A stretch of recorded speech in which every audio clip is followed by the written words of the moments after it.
All right. Well, I guess we're gonna just freehand this one.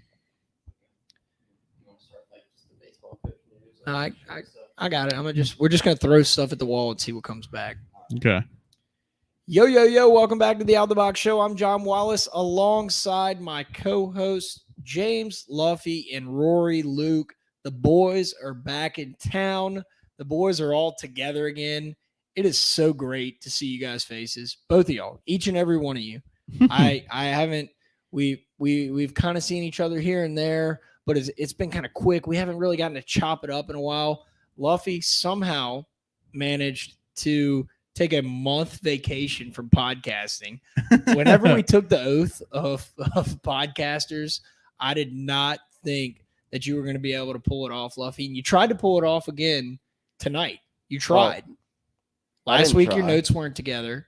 Well, you did mention before the show. I'll let you go ahead and tell everybody what you did today. Well, man, I'm podcasting through. I got a wisdom teeth ripped out of my skull this morning. So you had surgery this morning. I had surgery this morning, and I'm podcasting.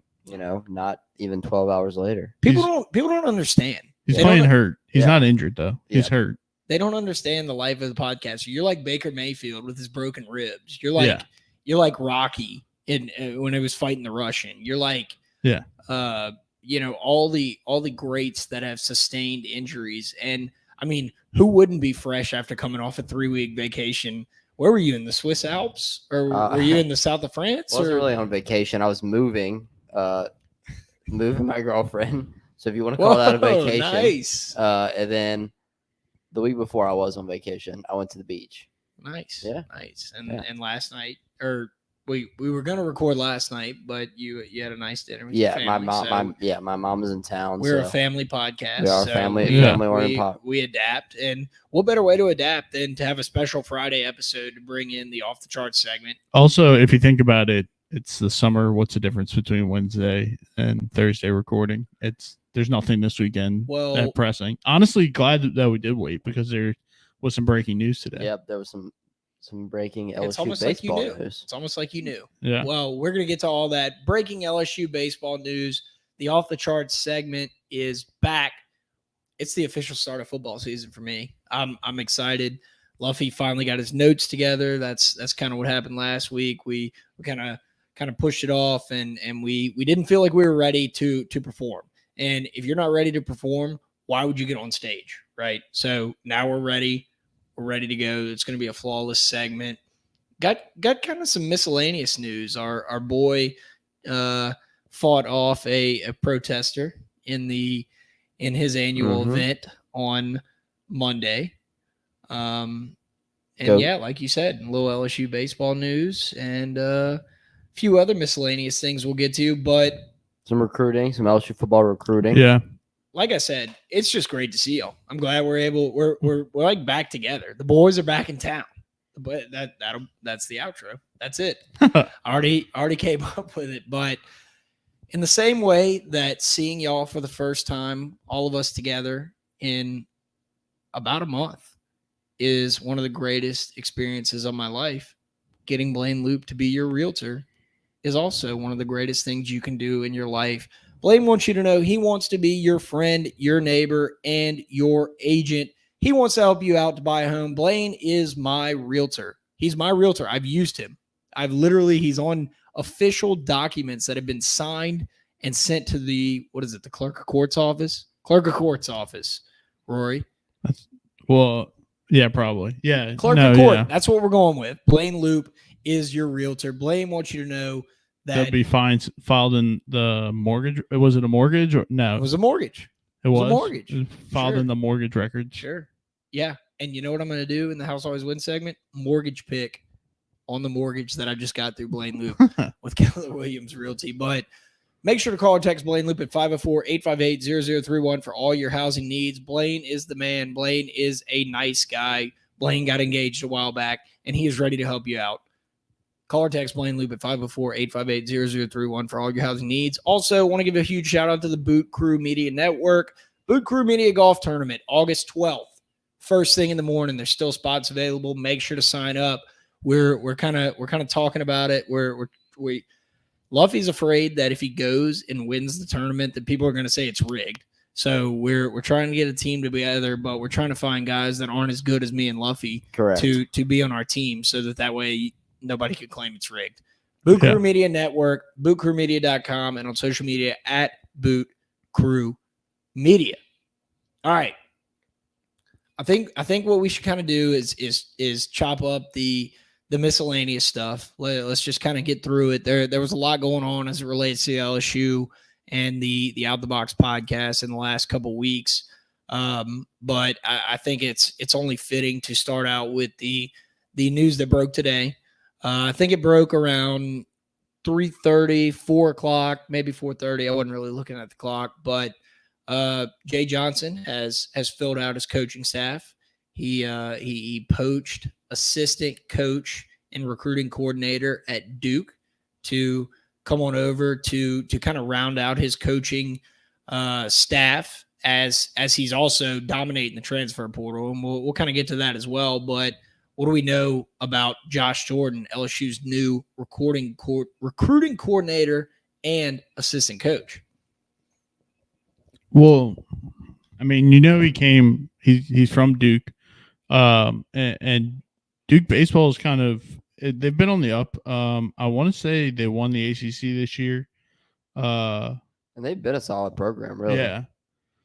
And Kendall Rogers, who is, if you follow baseball, or college baseball, is a known name in college baseball. He's like D1 baseball. He's like the Woj of college baseball, That's a good comparison. Yeah. Or like the Brian Windhurst. He had some nice things to say about him as well, saying that he has really helped structure the Duke program.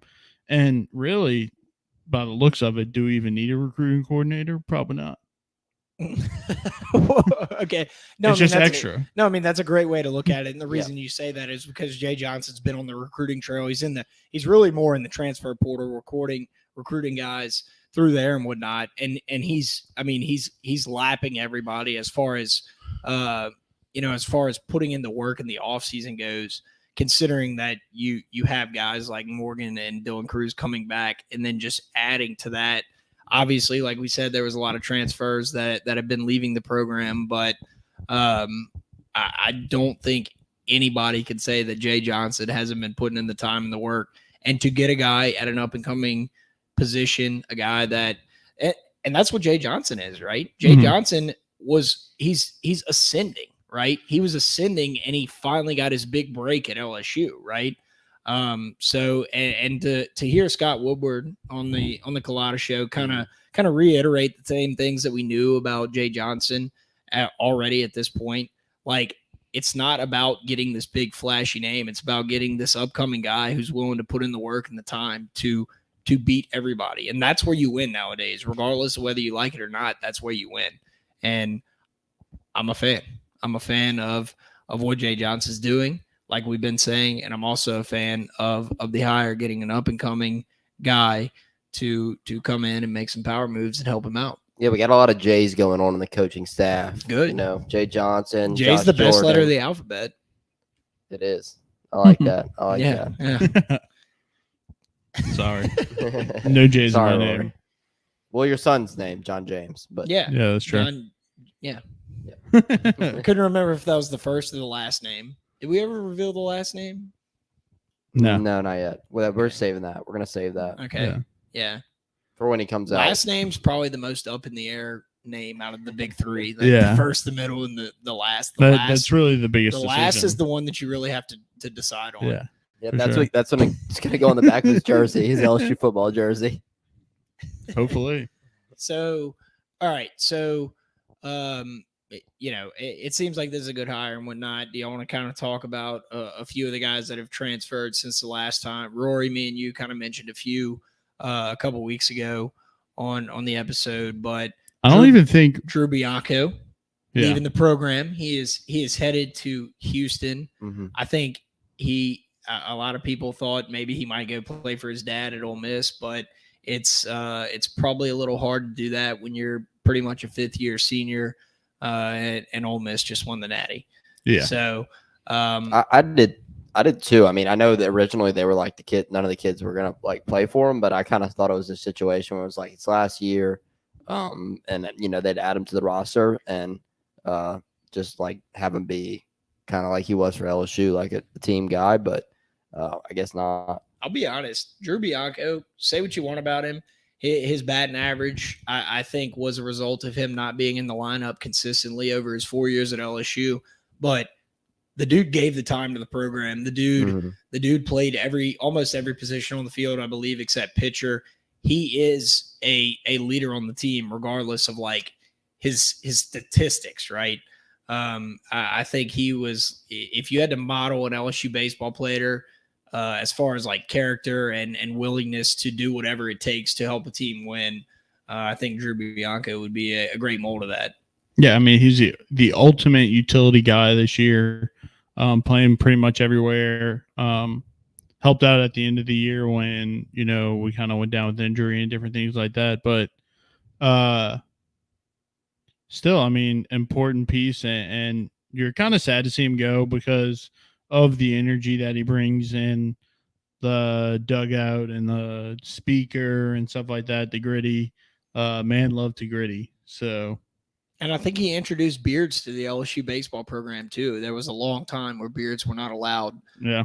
And I think he was the first, either him or Beloso were the first. There was a picture on the LSU baseball Instagram account. And I think it was Bianco. And we all were like texting it with each other, like, what the hell is going on with Maneri? Something must be going on with Maneri. But yeah, overall, it's the same thing that we've been saying, right? Jay Johnson he's turning over the roster, which he gave everybody a chance this past year to prove themselves, and we knew things were going to change. And it would be huge if we could get that Creighton pitcher on campus. I mean, I think that just adds another starter, a guy that would probably for sure be a starter. And, a lot of people were saying at first that he might not come, but I've heard better things as of lately. So that'll be huge for baseball. And that's coming up too. I think the draft's in a couple weeks. Yeah. 2 weeks. Yep. It's in July, I know that for sure. I think it's mid-July. So we'll know a lot. I mean, there's some players that we know for sure, like Carl Crawford's son. I think it's Justin Crawford's his name. He's like a top 13, top 10 pick. He's an LSU commit. He's probably not coming here. And there's some other guys along those lines too. And we'll get into that when the draft comes. But I mean, it's exciting. I don't know if we really got into Tommy Tanks on the last podcast. I don't know if he had committed yet, but that's huge. The guy that broke the home run record for a freshman, bringing some pop into the lineup, which you couldn't say that this team was lacking home run power, but you can always use more home run power. And it's going to be huge. He's going to hit some rockets. My question I don't know where he's going to play, but exactly is you're not moving Trey Morgan from first base. Well, unless you move Trey Morgan to center field. Maybe, but that was the thought this past year. Obviously, the team was a lot different. It wasn't Jay Johnson's makeup. And if he considered it this past year, I don't know. The one thing holding me back is that he didn't even try it once. But is that because he knew the team was so weak in the field? It could also be the knee injury that kind of hindered him all year. And it's great to see. I don't know if y'all talked about this, but him running like without a limp. Yeah, no, we didn't talk about it. That's huge news. No surgery or anything. I mean, he only had a couple weeks off, but I guess that was enough to get him back healthy. He was like you, just playing hurt, playing through. But I assume he came here with promise of playing time. I think I don't know if he played that much last year, but he came here and Jay Johnson promised to get him on the field because that's what takes you from a late first rounder for somebody like that to the top of the draft. It's just being average in the field, especially if you can be average at a position besides first base. If he shows some flash some glove at maybe third or like a left field or a right field. I think that's what we're going to see. I think you're going to kind of see the same thing that you saw with Jacob Berry this year, where he gets those not super heavy defensively positions that isn't first base.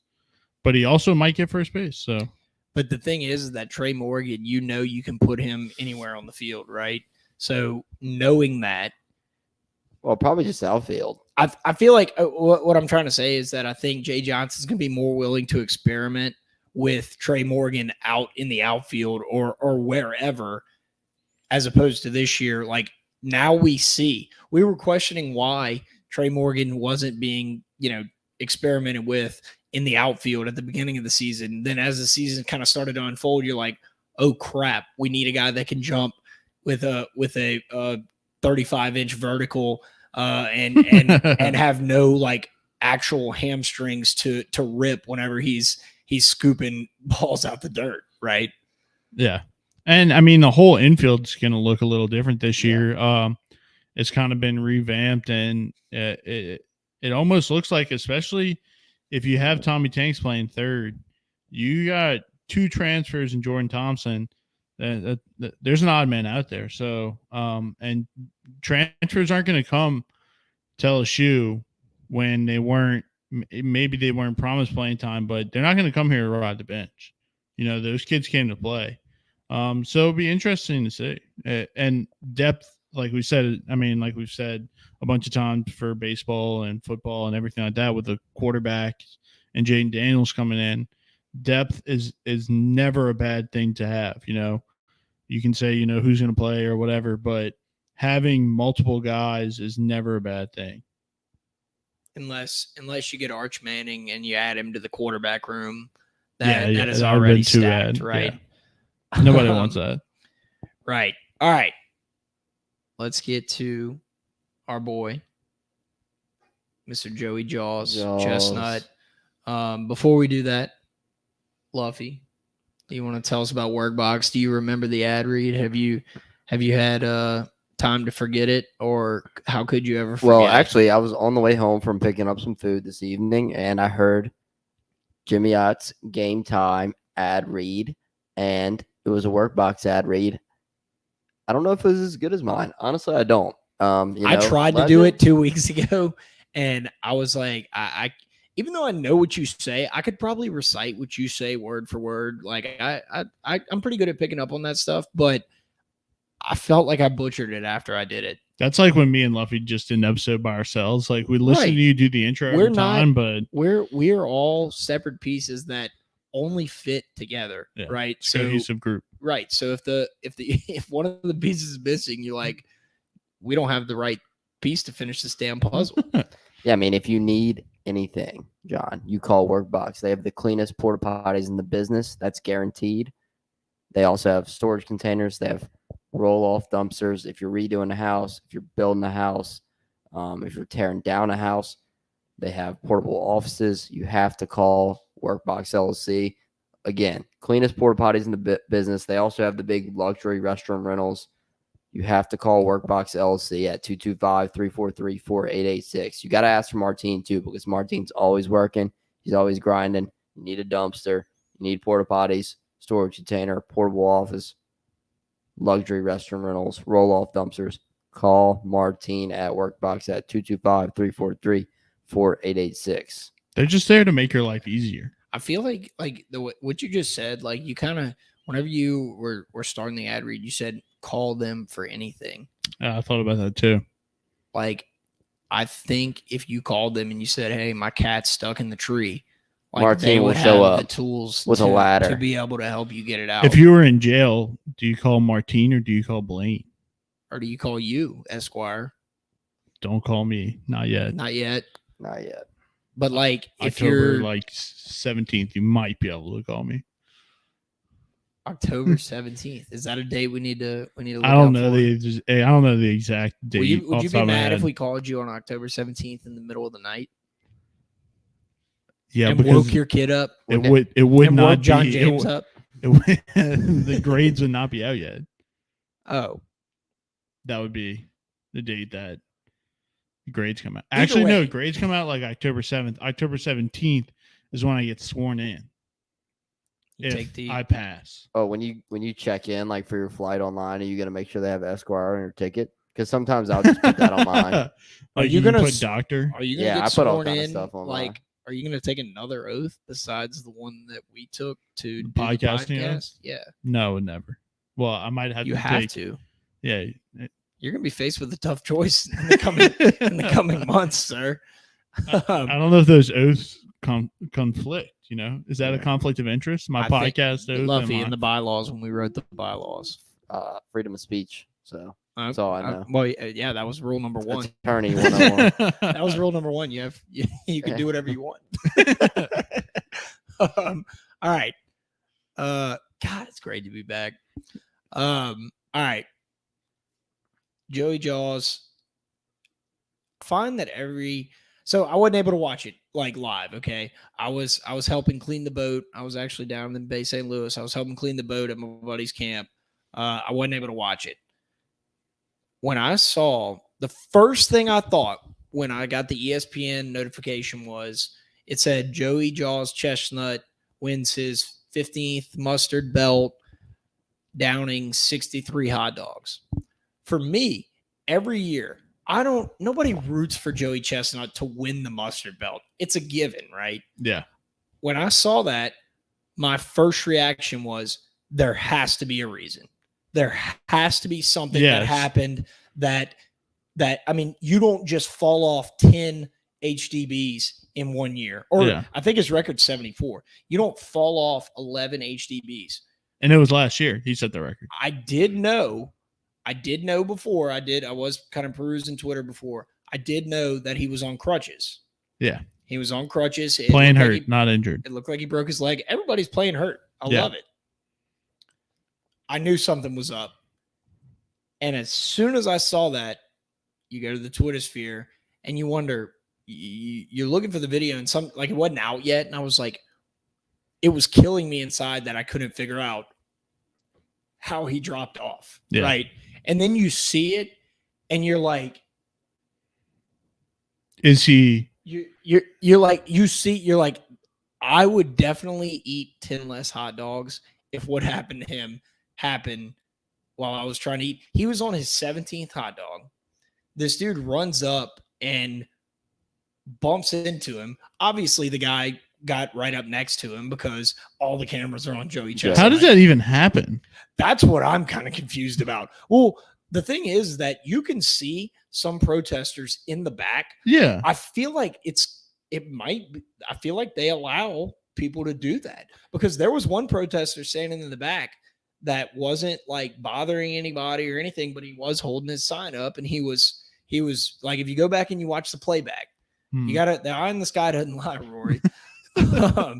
But you have to protect but you saw the guy, like the commissioner of the MLE, he got taken down by the guy. Yeah. Like the guy, like he went to go tackle him and the guy sidestepped him and walks up to Chestnut, which by the way, he rocked Chestnut because he kind of lost his footing. He hip checked him. Yeah. He lost his footing for a second. But I'll tell you what, I've sat next to Joey Chestnut and y'all have too. In this room, I ain't hip checking him. And I certainly would not want to get put in a headlock by him in the middle of his Super Bowl. That is his Super Bowl. I mean, and this question needs to be asked. The NFL has talked about, NFL needs to protect their players better. Is it time? What is the MLE doing to protect their players? Exactly. Especially your star player. Change is coming. You think if the Super Bowl was out there and they had a Super Bowl streaker, you think that Super Bowl streaker would be able to deck Tom Brady mid-play? Yeah. Mid-play. Right. Insane. Yeah, I mean, insane. Honestly, the MLE, there needs to be sanctions brought against the MLE. Yeah. 100%. There needs to be a players union that forms. They need to look. They need to take a long look at themselves in the mirror. They need to. Yeah, I mean, they need to seriously maybe look. Maybe a scorned member of the MLE, Mr. Takeru Kobayashi, maybe he's the guy that brings about the change, and maybe this is his entry back in. I don't know. Maybe he sent the guy in. I don't know. I'll tell you what, the protester worked though, because whatever he had on the sign, I immediately looked it up. I had never heard about it before. I don't think anybody had the killing of the dogs for all the hot dogs they use. It was something about like pigs or something. I looked it up though because I was like, dang, I've never heard about that. Let me look it up. So he did his job. No, right. He did his job, but it worked. He risked his windpipe for whatever his cause was. Like, if Joey Chestnut's choking you out, I saw he had a sore neck. Hell yeah, he did. I would too, dude. Dude, I mean, the dude sat right here in this room. Like, that's like a streaker, and then like Ray Lewis just knocks you out. Yeah. Mid Super Bowl. Dude, I mean, I don't know. It does stink to see that. I do think that Joey Chestnut has beat his record every year, and it does get harder and harder to beat it. But that's got to rattle you, right? Like your blood pressure goes up. You're thinking, instead of thinking about shoving the dogs, you're sitting there thinking about a guy like, is this guy going to sue me for putting him in a chokehold? Well, it's the most like intense 10 minutes of his year, and it gets thrown off immediately. Right. And so all that to say, I mean, it's like he still won by like, it's like Kim Mulkey 15-20 dogs. It's like Kim Mulkey when she said, yeah, like they're like, what do you think about you winning Coach of the Year? She's like, I got plenty of those to keep dust on it. I want a championship. That's Joey Chestnut. Exactly. His championship is beating his record. So all that to say, he'll be back. I was going to say, watch out next year. They 100% will, have better security. I would hope. Yeah. But it was kind of cool to see. They could have just had like Badland Chugs be the security. That guy looks like the most typical like bouncer at a exactly. nightclub.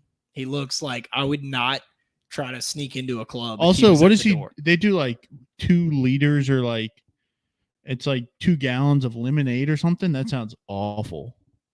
That's so much lemonade. Yeah, I don't know. I saw that video. That was ridiculous.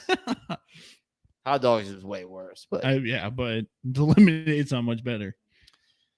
So Joey Chestnut will be back. Sucked on America's birthday, but at the same time, the most American thing you can do is defend the mustard belt, even against the forces of.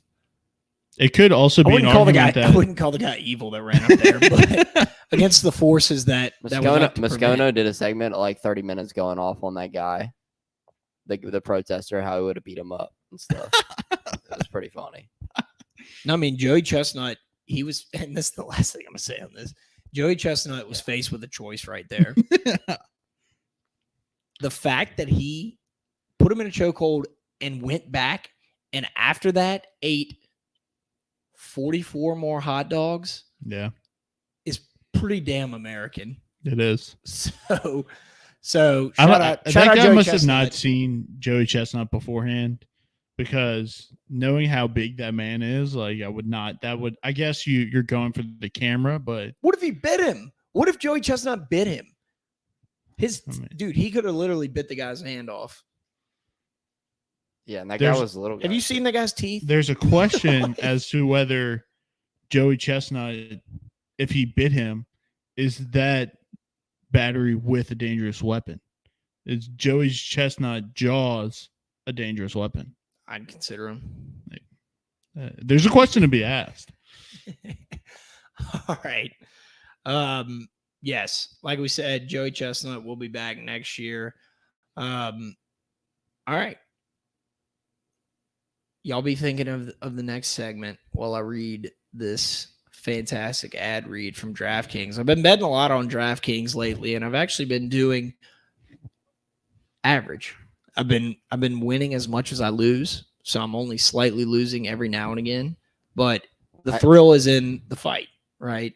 I've been on DraftKings a lot lately too. Yeah. Hit an Ole Miss future. Them to win the Natty. Yep. I think I had that 2 weeks ago. And then I just bet them every game after that because they weren't losing. Well, you can bet MLB baseball on DraftKings because they're an official sports betting partner of Major League Baseball. Bet just $5 on any team and get $200 in free bets. New customers can play free for thousands of prizes with their first deposit.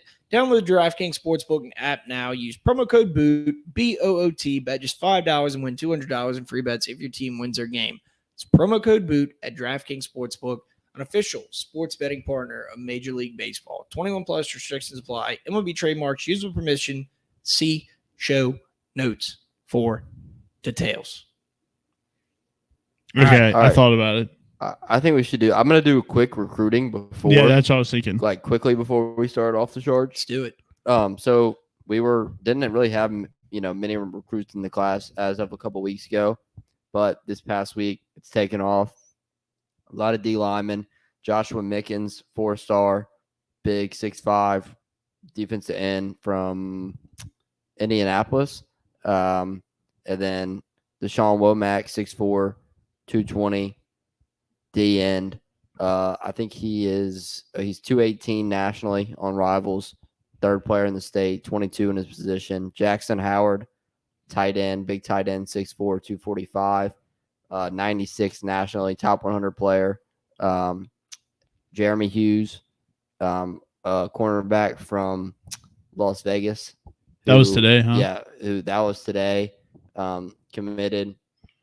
Little guy, little smaller, skinny guy, and then Ashton Stamps, another small guy from Rummel. Yeah, not ranked really in any site, but I think he's like an 800th best player in the nation. But he camped well, huh? But he camped well. That's how he got his offer, and he went to Rummel. I mean. That's true. I'm taking a Rummel kid. If they think he's good enough to take a Rummel kid, we're taking a Rummel kid. Those have worked out well for us. Those have worked out well. And so we're coming along. So I kind of like and just to piggyback off that, I kind of like the camp offers and the camp kids. Sure. Because it's hard. It can be hard to kind of get scouted, and the Rivals thing. There's the 247. It can almost be monotonous and like who and stuff like that. Obviously, the top players are super athletic and stuff, but what camps you go to, who whatever. But then there's just guys that are, come to the LSU camp and ball out, and you're like, this kid is legit, going up. You go to the LSU camp, you're going to go up against, Justin Jefferson. Yeah, I people always say that with the Cam, but his brothers were too. He would probably get an offer, but he kind of showed out at the camp. But Riley, Foster Moreau. Yeah. Those people have worked out for us. So I like the camp offers. I think they're underrated kids. Oh, did I miss Xavier Atkins too, the linebacker? Yeah, that was yesterday, huh? Yeah. Or 2 days ago? 2 days ago, maybe? Yeah. It's been a big week for sure. Yeah, and they needed it. We didn't really have enough people in the class, and nobody besides the Rummel guy, nobody from Louisiana yet. So, they're definitely recruiting heavy Louisiana. I think that people are coming, obviously. And a guy we should have coming in the couple days, Jalen Brown, 5-star receiver, top 50 overall player. This is Miami kid, huh? Miami kid. Yeah. And that's one of those things. If he commits, that's good. But you want to see him on campus just because the money that Miami is throwing around right now. But I guess a commitment is a small step. Verbal commitment. But yeah, they're starting to roll a little bit. The biggest concern, and I've listened to some Notre Dame people talk, is that I think the biggest concern with Kelly overall is that he does not like to recruit. Mm-hmm. He said that multiple times. He didn't like to, that he didn't really like to go and travel and do all that at Notre Dame. He's a great coach and culture builder, but he's always developed players and found really good players, but you need to, you have to have the freaks to go up against Georgia and Alabama and all that. And I think that's the biggest concern right now. And it's definitely a real concern that, this year really can't be counted as they haven't had a full year. Next year will be his first real recruiting class. And there's definitely more to come. There's Sanson, the wide receiver from Catholic, and there's just some other. That dude's legit. He's really good. That doesn't surprise I remember watching him was it 2 years ago when he was a sophomore, and Catholic played Brother Martin, and he scored 4 touchdowns. It was insane. Yeah, I'm not surprised by that. But there's still more to come, and you have recruited on the staff as well. Kane is doing an amazing job. you always have Frank Wilson. There's recruiters on the staff too. So, and you don't, they don't hire him. You don't come to LSU and not recruit. He's got to recruit. And that's something that probably a lot of people are looking at, like you said, all eyes are on him and his recruiting ability. So. Yep. I mean, y'all want to just roll right into off the charts, or you got to ad read, John? Well, no, I don't have an ad read. I want to ask this. I think it's safe to say we probably need to just go ahead and suspend the House Always Wins segment this week. Yeah. We just got a lot to kind of catch up on. But Luffy, I really am interested to hear your thoughts. It's been about a month. We're about month and a half, 2 months out from really getting into the thick of the LSU football season. I mean, it's already here because we're just starting the off the chart segment. But this win total at 7 games, over under 7 games regular season, it is incredibly difficult for a person like me who grew up in Baton Rouge, went to LSU, is an all-time homer, right? To not hammer this with the thought process of there's no way we go 6-6. Yeah, well, I mean, we've talked about this multiple times. No, I know. But I think just given, like, I mean, dude, it's been over a month since you've kind of knowing the recruits that we've gotten, so knowing where this team is at this point, July 7th, July 8th, as you listen. I think that you might as well just put whatever or a similar amount on the Florida State game, because it's going to be, I think it's 2.5 right now. It was 2.5. I mean, as the last time I looked, favored by 2.5. You might as well put a ton on like LSU money line, because I think, dude, 2.5. That's an auto spread take. Because yeah, I mean, that's fine, but I'm saying if you're trying to be safe, because if we win that Florida State game, I think then we're gonna surpass that total for the year. But if we lose it, if we lose the Florida State game, then you're gonna be sweating that out. One thing I'll never turn down is a good sweat out of a bet, especially made on DraftKings. So, but no, I mean, I just kind of wanted. It's been a few weeks. I'm going to bring it up pretty much every week. So, I think you go ahead and put a decent amount on the Florida State game, because I think that the line will move in our favor, and we'll end up being a 3.5 to 4 point favorite. But I'm just guessing. All right. With that, I want to give a huge shout out to the House Bar in Tigerland. I just want to say the House Bar in Tigerland is the place to be, especially during the summer. And then I'm going to hand it off to Rory to really tell you the ins and outs of the House Bar in Tigerland. House Bar in Tigerland. It's your home in Tigerland. I think I only have 2 DJ sets left. John, you need to attend both. We need to attend both. This Saturday, and then probably next Saturday. Next Saturday was probably. Oh, John, you gotta go. Will be the end of my DJ career. So next Saturday. Next Saturday will probably be it. All right. Well, I'll go ahead and block off. I'll go ahead and block off Luffy's Outlook calendar. Yeah. His Google calendar. Yeah. Shout out the House Bar. Son, I got physical. You got one of those. You got one of those big printed out ones on your desk. Yeah, it's a physical calendar. Unbelievable. I thought you'd be telling me something like that. No, dude, I'm old school. I don't want to see it when I'm not like there. No. Big calendar scares me. Like, I having to look at it like months in advance. Or just stuff vanishing, like from your Google calendar. Yeah, that's happened to me before. I've missed so many appointments. Anyway. Tell us about the House Bar in Tigerland. I would never miss a House Bar appointment. Yeah, put the House Bar in your calendar, on your written calendar when you're listening to this at work right now. Next Saturday, July 16th, DJ Road Dogg last DJ set. Put it in your written calendar while you're at work. House Bar in Tigerland. You can follow them on Instagram at House in Tigerland, and on Twitter at Tigerland House, even though I don't think they've tweeted in a long time. but we say that anyway. And, Might as well go follow him. And Rory, you know what? We do have one player from the state committed. He was staying home to go to the house in Tigerland. Who? Debo Atkins, or Xavier Debo Atkins. He calls himself Debo too, which I kind of like because he's also, he's not that undersized, but a smaller linebacker.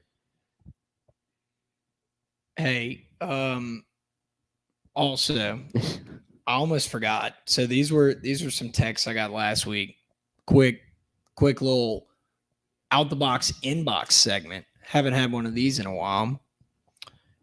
Out the box text, and I'll let y'all guess who this is. The transfer in it's not Creel. He couldn't form these questions. Out the box test with transfer infielders Tommy Tanks and Pineda, as well as Vandy's Little and Creighton's to break, all wrapped in grabbing MLB Johnson with the top 10 pitching coaching in MLB. Omaha already have the suite booked in Omaha for 2023. Also, have read up on Wes Johnson some and impressed. What are going to be y'all's thoughts on what Wes Johnson can bring in terms of coaching and recruiting? Having a pretty respected and successful MLB coaching on staff has to make us the hottest girl at the bar, attractive to transfers and future recruits. That Dennis interview was priceless. Caught up on that episode the other day. You want to guess first? About who it is? Yeah. I bet Rory's not going to guess. Luffy might. I think I got it because of the wording, and I know, he was. Is it a Dupre? Wow. Yeah. Wow. I think it's Matt Dupre. That is very good. Out the box insider and our on the ground. I think he's moving back to New Orleans. Yeah, he is. Our boots on the ground reporter in Texas, in Houston, Mr. Matt Dupre. With some out the box inbox questions. We haven't had some in a while, but we got to get back up there. Let's go ahead and answer this one, and he's got one more quick one after that. I mean, I think that the pitching coach, what's his name? Wes Johnson. Wes Johnson. You're right. A lot of J's in there. Yep. Brother of Jay Johnson. Let's just get that started. They're cousins. You heard it here first. Dude, that Johnson. I mean, Wes Johnson. He came from SEC schools. He was the pitching coach at Mississippi State before he went to the Twins, so he has SEC pedigree. I think it's nice to poach him from the Twins. I don't know how much having. I mean, it's impressive. I think you want to see results. He's obviously a very good MLB coach. But he was a college coach before, so, it could be a product of him not liking the MLB so much, maybe wanting the, more laid-back lifestyle of college baseball or whatever. I think it'll be interesting to see. He has, some talent to work with. There's talented arms, but they haven't really put it together, so it's exciting that you get somebody of that stature, but the verdict's still out for me. So, well, I think in replacing, we didn't get to see much of Jason Kelly as the pitching coach at LSU. Obviously, he was only here 1 year before he accepted the job at Washington. But I think to bring in an experienced guy, a little bit older guy, a guy who has, like you said, Rory, the MLB pedigree. He's been through every aspect of professional and college baseball. He knows the ins and outs.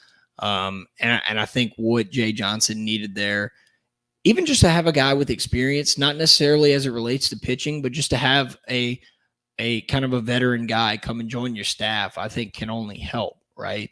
And I think with the pitching turnover we're going to have and the overhaul we're going to have on starters for next year, I think bringing in a guy that was in the MLB that knows exactly, what we need to do.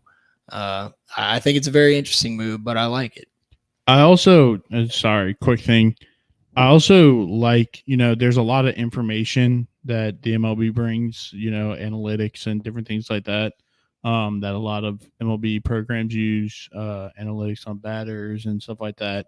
And I would hope like he brings some of that strategy also. I think we'll pitching definitely staff. still be using that kind of stuff. I know we Yeah. were using that this year. And they've talked about how much data they were using, but I mean, I think there's a reason that everyone on D1 baseball is picking us to go to Omaha and all that kind of stuff again this year. And I mentioned earlier, T. Brock, it would be really huge to have him as another starter. And I think hopes are high right now. Matt Dupre also, this is just one text he sent. He said, Jay Johnson's recruiting tear is making me so amped up for next year. He said we should look into sponsors for the segment of the show where we talk about how amped up we are for the LSU baseball season. You can use your imagination for that one. He also said, this was last Friday, he said, not sure if you've recorded yet. If so, maybe we can be a question for next week. What does the LSU infield outfield look like for next year with transfers? Want to give a first draft at what y'all see as the outlook for everyone. We kind of talked about the infield. Maybe some thoughts on the outfield as we go forward. Obviously, Dylan Cruz is going to be filling up one of the spots. I think it'll depend on if Dugas comes back, and then I mean I don't know how you couldn't give the third spot to Pearson or Stevenson. Yeah, I mean I think it'll probably be Pearson, Cruz, and I'm going to say Trey Morgan. I think that's the biggest thing at play, right? Is whether Trey Morgan is going to venture off of first base. Yeah. And it all depends on what Tommy Tanks can bring to the table. Yeah. As far as that. So, shout out Matt Dupre. Shout out Matt. Keeping the out the box inbox alive. We need to get him on again. Yeah, we do. He's always been a great supporter of the show and always has great questions for us. So, all right. This is the start right here. LSU football season just started. Ring the bells. Sound the sirens. Football's back. Blow the horns. LSU football season is here. When the sun finds its home in the western sky,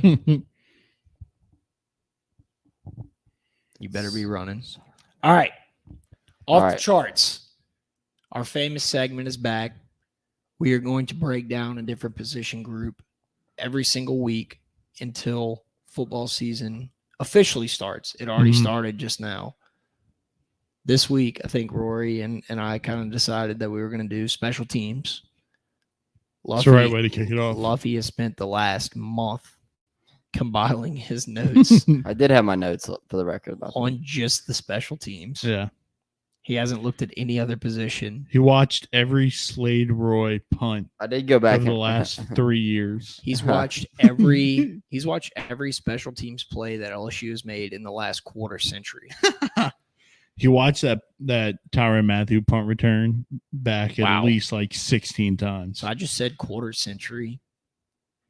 And then I tried to think back to the year. It's like 97. It's when I was born. So a quarter century old. I did not think about it that way. But all right, so I'm going to kind of open this up to y'all. This is y'all's segment. So I'm going to kind of sit back and learn something. I think we should start a kick returner. I think that's maybe and punt returner because I think that's more fun. Yeah. For the listeners, but I think that kick returner is going to be Chris Hilton and Malik Neighbors probably back there as the two guys. And I this is something that I would have to, we got pretty much, we got a full year of Kojo last year, and Kojo was always weird about his kick returners. And so I think that we can sit here and be hopeful about who he puts back there, but I mean, really, I'm not sure who he's going to have back there. I agree, though. I would like to see Neighbors and Hilton return. I mean, Hilton, you saw last year, kind of has that home run speed. I would like to see him back there. Yeah, and I think that both those guys are a pretty good option. And I'm like you. I'd like to see Hilton's tracks beat him. He ran track for LSU last year, so I think he's gonna be the number one option back there. And Neighbors is like a shifty, tough guy. He's like a Jarvis Landry back there, and he's almost the guy who's gonna go lay someone out for Chris Hilton to take the return back. And I think he'll probably end up being the return guy. I mean, I think he was the number one return guy in the spring game, and I expect to see him there. As far as punt returner goes, I don't know if you'll be able to guess who I think is going to be the starting punt returner this year. Kayshawn. No. Is he on defense? No, he's not on defense. I don't know. I think it's going to be Landon Ibieta. Oh, yeah. I know who you're talking about. Yeah. He'll be a freshman. He'll be a freshman. Yeah, that's white kid. The 3-star. White kid from the North Shore. Yeah. Who he flipped from Miami kind of at the last second when Coach Kelly got here. But I think that I've heard that that's who they're gonna try to put back there as punt returner. And some of these newer guys I think gonna get a shot. And I know that's maybe not the first name you would have thought of. No, but, definitely not. I kind of think that's the way it's going to go. But, I mean, I could also see Neighbors being back there, too. And, I mean, they'll usually, have a couple guys for that position. But and kind of see who sticks and see who works. And that could always change throughout the year. But and we haven't had – I don't think it'll be a corner just because of how thin our cornerback room could potentially be. Mm-hmm. We haven't, I guess, Trey Palmer broing back. What was that, COVID year? Was that COVID year? Or is it? I don't know, because I feel like I was in the stadium for that, so no. It might have been 2019. It was 19. Yeah. He ran it straight up the middle. That was the last one we had brought back on the punt. I think so. I think so. So it's been a while for sure. I felt like we always usually get like one a year. Like I remember the Tre'Davious White one. And then the DJ Chark one where he ran 40 yards back. Yeah. And with DJ Chark had two, the one against Auburn as well. So. Saw I think One Team One Podcast posted the Patrick Peterson one the other day. So, I mean, it'll be interesting. I hope that, we can make something happen. I feel like kick returns, it's almost automatic touchback at this point. Yeah, that's the thing with kick return now. It's really more of a punt returner type thing. Mm-hmm. Like as far as importance, because you got to catch the ball and make sure you catch the ball first. And so I think, the guy with the surest hands is probably going to be the returner. And I mean, it could be Besh. I don't know if they want to use him right there, but I think it potentially could be. He did a little bit of everything last year. Yeah. And it could be Besh too. But I think that the kick returner, we got pretty much spot on. Punt returner kind of up in the air. Yeah. So, are we just talking like, as far as like this segment goes? Are you going to who's going to punt, who's going to kick? Mm-hmm. Yeah. So, I guess no. Okay, that was a stupid question, or it sounded like one. But I guess my next question was, how do you replace Cade York? Yeah, I mean they brought in a transfer. That's how. I think when the staff got here, they were like they needed a security blanket for special teams, and they went out and got Ezekiel Mata, the lefty. Am I saying his name right? Yeah, Ezekiel Mata, the lefty. He kicked a 47 yarder in the spring game. It is kind of scary having him be left-footed, but I think he's a pretty solid kicker. So, I don't think they brought him in, because they thought he was bad. I think, he's not gonna. I don't think we're gonna see the 65-yard Cade York bombs, but I think you are. Cade York got drafted. Is that the Notre Dame kid? Yes, I think so. Okay. No, the punter's the Notre Dame kid. I'm sorry, right? I thought The punter was from like ECU. I'm getting them mixed up because I looked last week when I did all this research that John thinks I didn't have. Now I've got. All right, let me make sure. Come on. Well, I mean, like you were saying about Cade York, I'll fill in the silence. I mean, Cade York was the first. He was the first kicker taken, I believe. Right. To the Browns. The thing, what stinks about that is that, like, why couldn't Cade York be on, like, I mean, obviously he had his success at LSU, but the majority of his LSU career was when LSU stunk, right? Well, he's a national champion. Sure, and that's what everybody who was a freshman or a sophomore in 2019 is saying. They're like, at the end of the day, their LSU career is a success because they were the greatest football team in college history. What I'm saying is, it's like, for the fans, it would have been very nice to have Cade York for 3 consecutive years of LSU being good, right? I don't think anyone's taken away the best team ever. I mean, oh, by the way, while we are filling this segment, I went to Atlanta a couple weeks ago. I think I was going that weekend, heading into the last episode we put out. I had like 4 or 5 dudes that I started talking to. One, I saw a guy in a Falcon shirt, and I was wearing a Saints shirt. I said, "Oh, haha," and he like threatened to beat me up.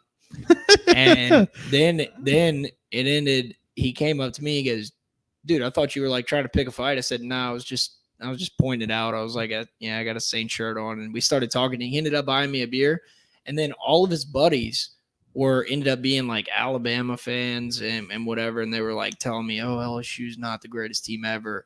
And I said, "Well, who is?"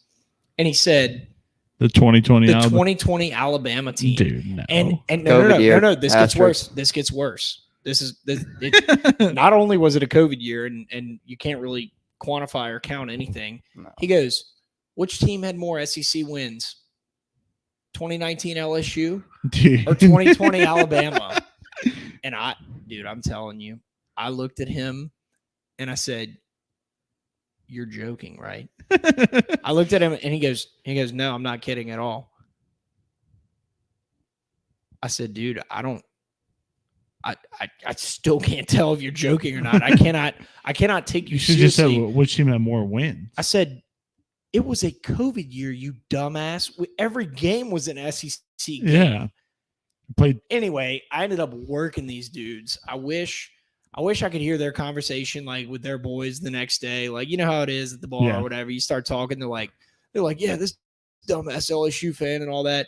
I know LSU 2019 was the greatest team ever. I don't need an LSU shirt on me to tell me that. There's plenty of other people who think the same thing, but that had to have been the weakest argument, especially coming from an Alabama fan. I mean, if you think about it, like, would you rather Tua or Mac as your quarterback for an Alabama fan? I mean, Mac probably Tua is what they would say, which would tell me that de facto that the 2020 Alabama team is not the best team ever. Because how would you prefer another quarterback? Right, but when your argument is just, it's not like, Rory, you're gonna be a lawyer at one day, hopefully, or yeah. It's basic math. Like, yeah, if LSU 2019 played 10 SEC games, they would have won 10. They would have won 10. You should just ask them who won more games. All right, this kid's like invisible.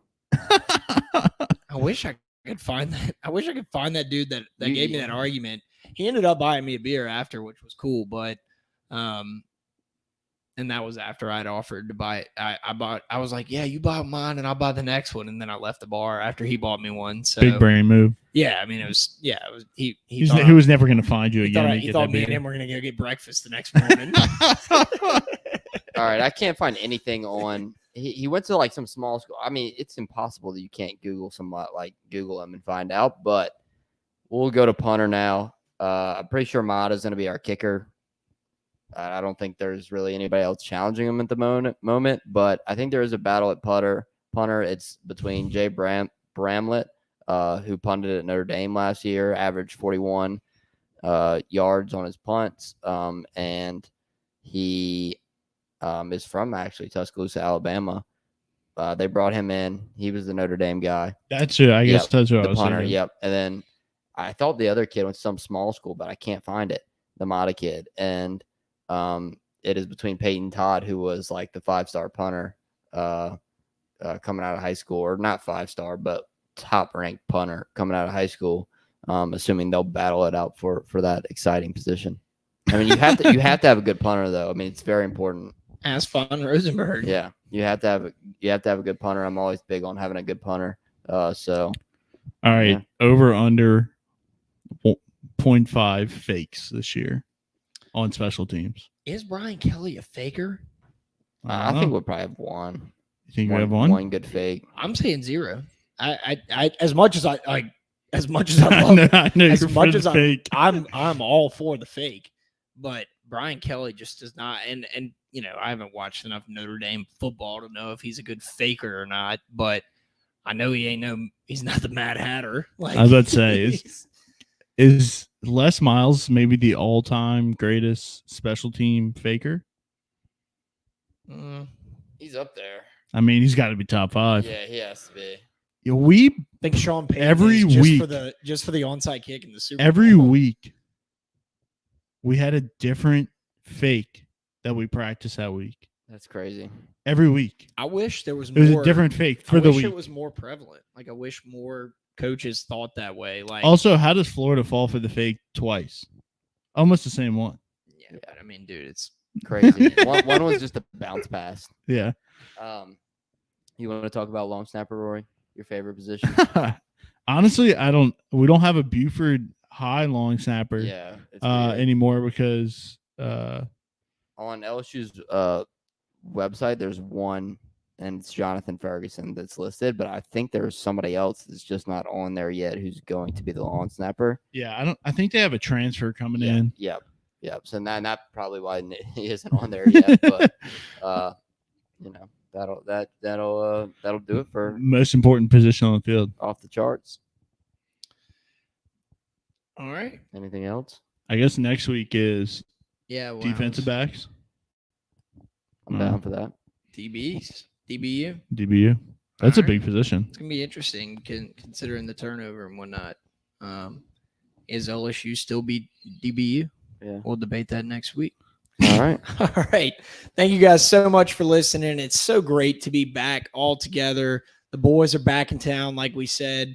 We're back in studio. We couldn't be more happy. It's summertime, sweet, sweet summertime. Stay out of the heat.